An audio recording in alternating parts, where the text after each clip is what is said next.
आज मी तुम्हाला इथे मऊ लुसलुशीत तरी रवाळ अशी इडली कशी करायची हे दाखवते। तुम्हाला मुद्दाम जवळनं दाखवते, त्याला किती छान जाळी आलेली आहे, पुन्हा हलक्या झालेल्या आहेत। मी जर तुम्ही सांगितलं नाही तर कळायचं सुद्धा नाही की इथे इडली रवा वापरून इडल्या केलेल्या आहेत। इतक्या ह्या इडल्या सुंदर होतात। अगदी आपण तांदूळ भिजत टाकून इडली केली अशी ही इडली होती। ही बघा किती छान झाली। पण रवा रवा अशा इडल्या होत नाहीत। हे इडली चटणी सांबारावर तुम्ही सर्व करू शकता। या इडलीचं एक वैशिष्ट्य असं आहे की तुम्ही याच्यामध्ये सांबार घातलं तर ते सांबार छान आतपर्यंत ऍब्सॉर्ब होतं, त्यामुळे इडली पण खूप सुंदर लागते। नमस्कार, श्रेयाज रेसिपीज मध्ये आपल्या सगळ्यांचं खूप खूप स्वागत आहे। तुम्हाला माझा व्हिडिओ आवडेलच तेव्हा माझ्या व्हिडिओला लाईक करा, शेअर करा। जर तुम्ही अजून सबस्क्राईब केलं नसेल तर प्लीज सबस्क्राईब करा, बेल आयकॉन प्रेस करायला विसरू नका। चला तर मग अशा मऊ लुसलुशीत तरी सुद्धा रवाळ अशा इडल्या करूया। इडली करता इथे मी उडदाची डाळ घेते, 1.25 वाटी उडदाची डाळ घेते, अर्धा चमचा मेथी घालते ह्याच्यातच। आता हे स्वच्छ धुवून घेऊया। डाळ स्वच्छ धुवून घेतलेली आहे आणि डाळ भिजेल एवढं ह्याच्यात पाणी मिक्स केलेलं आहे। हे बघा चांगलं एवढं वर आलं पाहिजे डाळीच्या, एवढं पाणी मिक्स केलेलं आहे। आता इथे इडली रवा घेते मी, तो 3 वाटे इडली रवा घेते, असा भरून घ्यायचा। इथे मी केशर रत्नाचा इडली रवा घेतलाय, हा खूप चांगला असतो। आता हा सुद्धा एकदा स्वच्छ धुवून घेते। तुम्हाला इथे मी मुद्दाम रवा दाखवते, अगदी बारीक रवा आहे, आपला नेहमीचा 0 नंबरचा रवा असतो तसा रवा आहे। आता डाळीबरोबर हे सुद्धा भिजवून ठेवून द्यायचं। डाळ आणि रवा दोन्ही वेगवेगळं भिजवलेलं आहे। आता हे 7 ते 8 तास असंच राहू दे, मिनिमम 7 तास तरी पाहिजे, नंतर वाटून घेऊया। 7 तास झालेले आहेत, डाळ चांगली भिजलेली आहे। हे बघा इझी तसे 2 तुकडे होत आहेत, अशी छान भिजली गेली पाहिजे।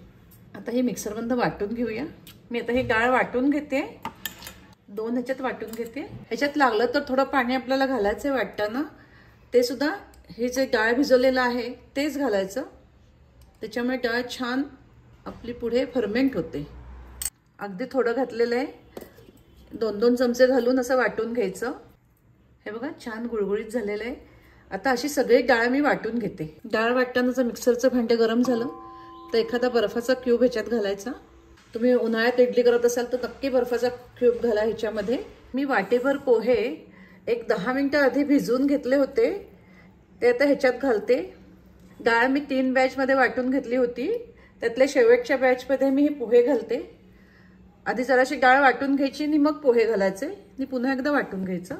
हे बघा छान वाटून झालेलं आहे। पोहे डाळ अगदी छान गुळगुळीत असं वाटून झालेलं आहे। वाटताना थोडं थोडं पाणी मिक्स करून वाटायचं, एकदम घालू नका। डाळीबरोबर इडलीचा रवा सुद्धा भिजवलेला होता। आता तो आपल्याला वाटून घ्यायचा नाहीये। मी तुम्हाला मगाशी दाखवलं होतं की तो रवा अगदी बारीक होता, 0 नंबरच्या रव्यासारखा होता। पण जर तुम्हाला जाड रवा मिळाला तर तो तुम्ही एकदा मिक्सरमध्ये फिरवून घ्या आणि तो ह्याच्यामध्ये डाळीमध्ये मिक्स करा। असं पातेल्यावर झाकण ठेवून अशी थोडीशी गॅप ठेवून सगळं ह्या रव्यातलं पाणी काढून टाकायचं। असं केलं तर सगळं पाणी निघतं आणि रवा सुद्धा खाली सांडत नाही। आता ह्या रवा असा प्रेस करून करून त्यातलं जेवढं पाणी निघेल तेवढं काढून ह्याच्यात मिक्स करायचं। पाण्यासकट रवा घालायचा नाही, नाहीतर हे खूप पातळ होईल। तसं प्रेस करून जेवढं पाणी निघेल तेवढं काढून टाकायचं। आता हे सगळं छान मिक्स करूया। आता हे चांगलं 5 मिनिटं फेटून घ्यायचं, अगदी हाताला जरा हलकं लागलं पाहिजे। आता मी हे चांगलं फेटून घेते।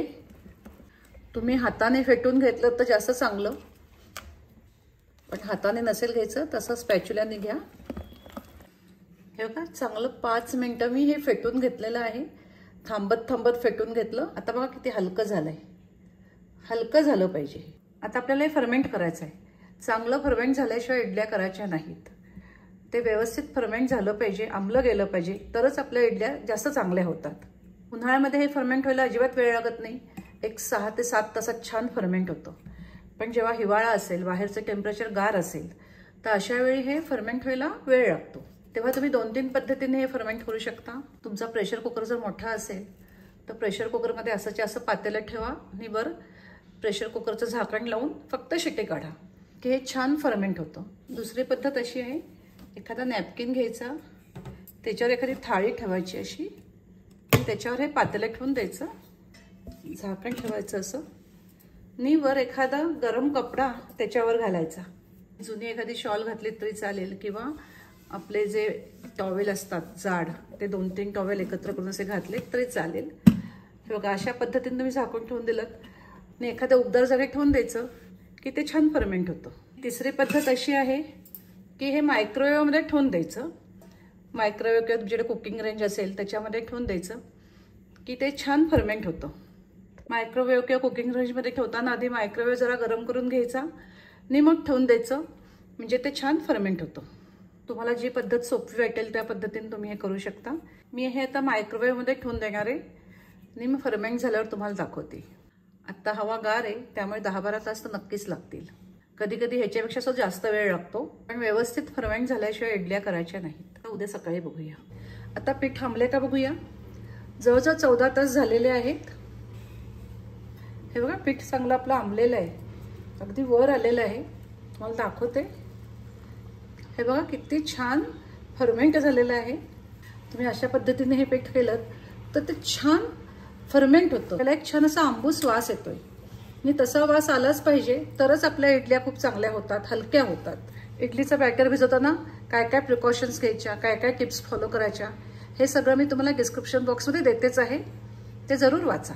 आता तुम्हाला जेवढ्या एका वेळी इडल्या करायच्या असतील तेवढं पीठ बाजूला काढायचं आणि बाकीचं सगळं फ्रीजमध्ये ठेवून द्यायचं. आत्ता हे व्यवस्थित आंबलेलं आहे.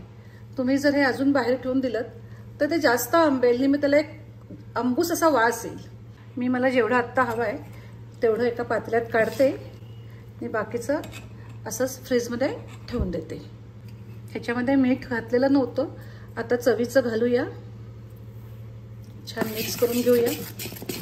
आता अगदी मी 1 चमचा पाणी ह्याच्यात मिक्स करते, जास्त नाही. ह्याच्यापेक्षा पातळ आपल्याला नको आहे. हे बघा व्यवस्थित झालेली आहे ह्याची कन्सिस्टन्सी, पोरिंग कन्सिस्टन्सी आहे. आता ह्या इडली पात्राला तेल लावून घेऊया. तेल व्यवस्थित लावायचं, अगदी कमी लावू नका, नाहीतर मग इडल्या निघत नाहीत. व्यवस्थित लावून घ्यायचं तेल. मी एवढ्या पिठात 1 टेबलस्पून निवर थोडंसं असं पाणी मिक्स केलेलं आहे. हे बघा कन्सिस्टन्सी. खूप पण हा साचा भरायचा नाही.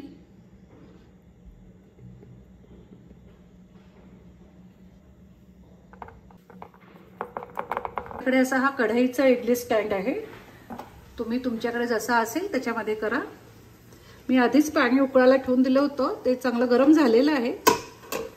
आता आपल्याला हाय फ्लेमवर हे 12 ते 15 मिनिटं वाफवून घ्यायचं आहे. 15 मिनिटं झालेली आहेत, बघूया. हे बघा किती छान झाले आहेत, छान फुगले आहेत. मी त्याच्यात चमचा घालते. बघा चमच्याला काही लागत नाही. मी आपल्या इडल्या तयार आहेत. आता मी गॅस बंद करते. आता हे जरा 2 मिनिटं गार होऊ दे. बघा असं हात लावला ना की हाताला काही चिकट असं लागता कामा नये. काही लागत नाही. मी आपल्या इडल्या तयार आहेत. हे अशा उभ्या करून ठेवून द्यायच्या, त्यातली सगळी वाफ निघून जाते आणि इडल्या अगदी छान निघतात. हे बघा किती छान निघत आहेत. 2च मिनिटं आपण उभं करून ठेवून दिलं होतं. हे बघा किती इझी निघालेली आहे. आता सगळ्या इडल्या काढून घेते. हे बघा किती इझी निघत आहेत. हे बघा जवळनं दाखवते, किती छान जाळी आली बघा, एकदम हलक्या झाल्यात. अशा ह्या आपल्या इडल्या तयार झालेल्या आहेत.